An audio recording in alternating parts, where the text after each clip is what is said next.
Fala, meu amigo, você já foi enganado, já se sentiu ludibriado ou passado para trás por alguma corretora? Nesse caso, que mais especificamente pela Binance, eu já me senti. Hoje eu vou falar de três situações em que isso aconteceu, tá? Uma das vezes eu já tinha ouvido falar de coisa desse tipo aqui, ó, de Binance dando um froze, né? Binance congelando durante algum crash de Bitcoin e usuários querendo o dinheiro de volta. Já tinha ouvido falar isso muito tempo atrás, mas nunca tinha acontecido comigo, talvez porque não era tão importante para mim naquele momento. Mas depois eu já passei por algumas situações em que esse tipo de crash aqui, ó, esse daqui não é tão pesado, né? Mas vocês sabem aqueles tipos de crash, vamos puxar aqui um gráfico um pouco de um dia.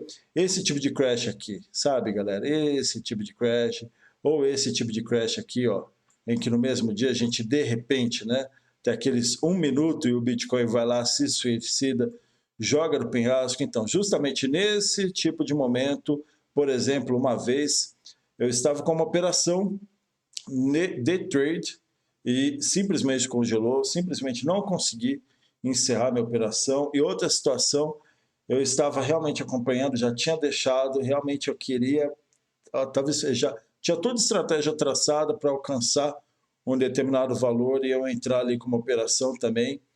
E conforme cresceu no ponto mais baixo, que era uma entrada excelentíssima, toda a Binance travou, a Binance no meu computador simplesmente congelou, abri a Binance correndo aqui no meu celular, tinha deslogado, e muito raro isso acontecer, tinha deslogado, tive que logar de novo, aguardar lá o SMS chegar.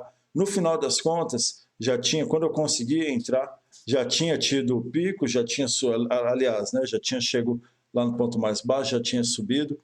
E isso é muito comum a gente ver aí, não só em notícia, em fóruns, em Reddit, em vários pontos, né? Então, complicado, né, cara? Você está lá com a sua operação trade, confiando, né? Confiando que a operadora, né? Confiando que a corretora não vai ser um problema, e justamente naquele ponto ocorre um problema desse tipo, ainda mais quando você já vem de um histórico ruim, ou então se você está com aquela estratégia lá, e realmente o mercado confirma, isso é horrível, isso é horrível.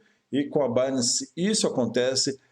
Só com a Binance que acontece? Com certeza não, mas eu acho que pelo que eu vejo até hoje, é a que mais dá esse tipo de problema, viu? E para mim, né, galera, isso é proposital, isso é proposital. Obviamente, quando acontece esse tipo de crash, o que eles menos querem é um monte de gente colocando um monte de operação de long, e tá aí, tem até notícias sobre isso lá no Wall Street Journal. Outra vez que eu fui pego, olha, também meio bravo, né? Fiquei bravo, fiquei chateado. Foi uma das situações, inclusive, já aconteceu com mais de uma vez, mas uma das vezes que mais me deu dor de cabeça, que olha, que foi no lançamento desse IDO, né? No IDO, de Race, né? De Race, para quem não, quase todo mundo conhece, acho que nessa altura do campeonato, mas são os NFTs, é aquele game lá, aquela plataforma de cavalo, né? E esse IDO era justamente um dos lançamentos, e aqui no Brasil foi coisa assim de 5, 6 horas da manhã, foi super cedo, um dia que eu tinha trabalhado no dia anterior até a noite, mas eu realmente queria tentar pegar alguma coisa, fui lá, acordei mais cedo e galera, como que funciona isso? Fica contando aqui, né? Aparece, tem no dia e fica lá os segundos para você poder comprar, por exemplo aqui, vai rolar esse Mystery Box, né? Abertura de venda desse Mystery Box, um exemplo, né? Então, tem aqui, vai contando minuto, segundo, quando chega, quando zera, você pode comprar. Legal? Aqui foi a mesma coisa, tinha algumas opções, lá, se não me engano, 3 tipos de NFT, 3 tipos de cavalo para comprar, o mais barato talvez entre 100 a 200 dólares, o mediano talvez na casa de $1.000, se não me engano. Mas, enfim, queria comprar. Resultado, foi uma venda completamente dominada, sabe por quê? Por bot, cara. Foi completamente dominado por bot. Foi completamente comprado, tanto que eles colocaram assim, como se, quer ver, até no post anterior, eles colocaram, olha, foi um sucesso vendido eu acho que eles até tiraram, se não me engano, porque tinha aqui que eles tinham colocado que havia sido vendido em questão de, foi aqui, em questão de segundos, né? E você tá todo mundo lá no Telegram, todo mundo aqui no Twitter, inclusive depois dessas postagens, eles limitaram comentários porque todo mundo falou, é claro, foi bot. Tinham contas, né, que conseguiram comprar e, se eu não me engano, na época, a gente podia comprar um NFT por conta, e conseguiram descobrir que tinham contas anônimas que tinham comprado mais de um NFT, inclusive. Mas o ponto é, completamente dominado por bot. Todas essas, ou quase todas essas vendas aqui que acontecem de lançamento aqui na NFT da Binance são completamente dominados por bot. Eles vão, compram tudo e depois colocam para vender pelo olho da cara. E olha que eu achava que seria um modelo legal, inclusive em um vídeo que eu fiz sobre Launchpads, eu coloquei essa parte de NFT da Binance como um Launchpad que eu gostaria muito de participar, porque eu acho muito mais simples, eu não sou muito chegado nesse negócio de ficar fazendo KYC, né, mandando documento para a corretora, e aqui era só entrar e comprar NFT no lançamento, você participava ali, mas realmente esse negócio de ser dominado por bot, tanto que eu tentei, talvez, em mais outras duas situações, e 2 ou 3 situações, pegar coisa aqui, desistir, não sei se continua, pelo que eu vi, a última vez que eu pesquisei algo do tipo, eu vi muita gente ainda reclamando de que os lançamentos que realmente eram mais vantajosos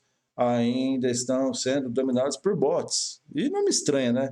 Vocês sabem que o trade, principalmente o trade aqui da Binance também, completamente dominado por bot, então não seria estranho aqui se fosse diferente, se fosse algo justo e se a comunidade, né, que participa daquele lançamento fosse, né, essas pessoas normais conseguissem pegar. Não é o caso e eu acho que vai continuar sendo assim.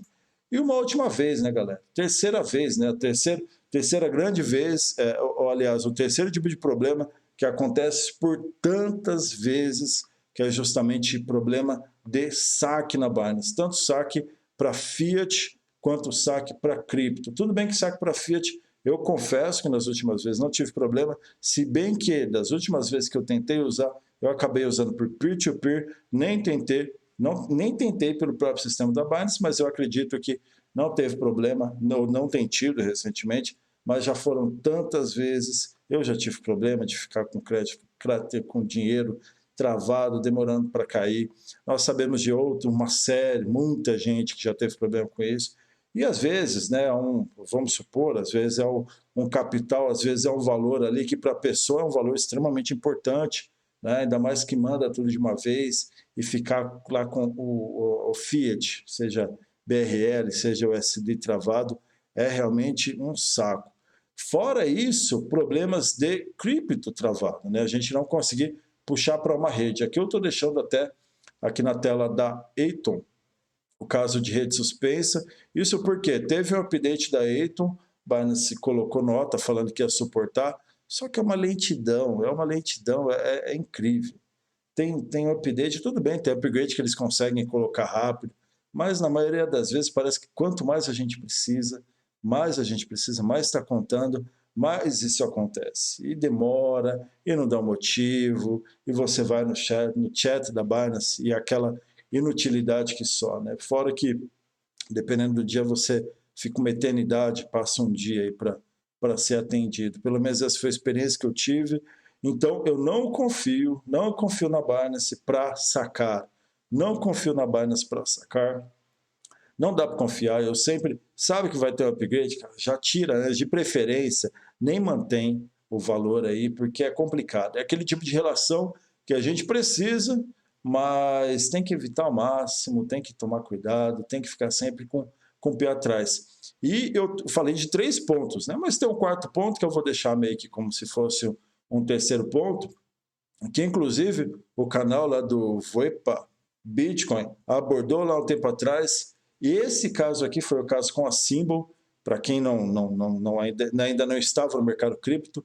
Essa tem a Exen, então ia ter o update, aliás, teve o upgrade, teve a mudança, ela virou o Exim, é uma moeda já antiga, tá? Isso vem lá de 2020, né? Uma eternidade aí, que foi quando era para ter ocorrido esse upgrade, mas enfim, o ponto é o seguinte, resumindo a história, quem tinha Exem teve um snapshot e ia receber a moeda nova, tá? Ia receber a moeda nova direto na carteira. Na época, eu confiei, assim como muitos confiaram em algumas indicações, né, por aí desse mercado, que tem muita indicação boa, né, galera? Aí eu fui lá e fiz esse stake, deixei o stake, não, deixei aí na minha carteira, aqui na Binance, conforme algumas orientações aí da nossa querida internet. Fui, deixei lá, teve snapshot. Resumindo a história, além da própria demora, né, que teve lá por parte da Exim e da XM, né, no caso, além da demora da parte deles, cara, a Binance recebeu as moedas, só que quem disse que a Binance liberou esse airdrop? Quem disse que a Binance depositava? E depois que eles liberaram, eles não deixavam a gente sacar. Demorou, não lembro quanto tempo ainda demorou, foi uma coisa assim, demorou muito mais para quem tinha esse airdrop receber o token atualizado. Quando recebeu, o preço já tinha caído muito em todo o mercado e mesmo assim não liberou para saque. Foi a pior experiência que eu já tive de airdrop na minha vida e foi a última que eu tive dentro lá da Binance. Tanto que todo airdrop hoje que eu participo, toda atualização de moeda, toda atualização de rede, galera, sempre na minha própria carteira. Nunca mais na mão da Binance, porque todas as vezes que eu participei me deu algum pepino. Ou uma demora que fez com que eu vendesse o token depois que ele já tinha caído, ou então vai, libera e não deixa sacar. Aí não adianta também, porque nem sempre a gente quer vender direto na Binance. Às vezes a gente quer pegar, receber e já colocar num stake, por exemplo, que é o caso do que eu faço hoje aqui dentro da rede da Cosmos. Dependendo, eu pego, já delego, já delego, porque aí já fica lá também pronto para um próximo airdrop, já fica contando, já fica aguardando valorização. Então essa é a minha história em relação à Binance. Eu tenho outros casos para falar também, vou deixar para outro vídeo, mas hoje, então, resumindo, quais foram as minhas experiências péssimas com Binance? Crash, né? A Binance congelando tudo e eu não conseguindo operar durante os crashes, o que para quem faz trade é um lixo, tá? Outro ponto, inclusive tem notícia lá no Wall Street Journal, você pode encontrar sobre isso em fóruns, em Reddit, num monte de canto. Segundo ponto, que era lá o Binance NFT, que eu tinha muita esperança, né? Esperava muito, achava que realmente ia ser uma forma legal de ter lançamento, e hoje é completamente dominado por bots, tá? Inclusive lá o IDO, né? O lançamento que foi dos primeiros cavalos lá da The Race aqui. E terceiro, né? E terceiro e meio que quarto ponto aí elencando, problema demora para receber airdrop, rede fora de ar, né? E isso faz com que a gente acabe ficando para trás comparado até a outras exchanges, mas ficamos sempre muito para trás quando você compara a estar com o token, com a moeda diretamente na sua carteira, receber ali o airdrop na sua carteira. Não tem coisa melhor. Inclusive, uma informação interessante, hein, pessoal? Informação interessantíssima. Muitos dos airdrops que acontecem na rede da Cosmos, eles inclusive excluem completamente stakes realizados com o stake da Binance. E se o Atom, vamos supor, se você tem Atom, né, o Atom no caso, e ele está dentro da Binance, piorou, aí você não tem chance nenhuma. Mas se você tiver Atom dentro da rede da Cosmos, em stake no servidor da Binance, por exemplo, você também, dependendo, não recebe, viu?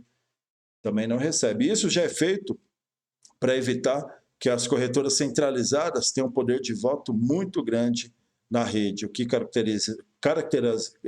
se caracterizaria como um problema, inclusive, de segurança, né? Então tá bom, espero que tenham gostado desse vídeo. Deixe aí o seu like, se inscreva no canal e um grande abraço.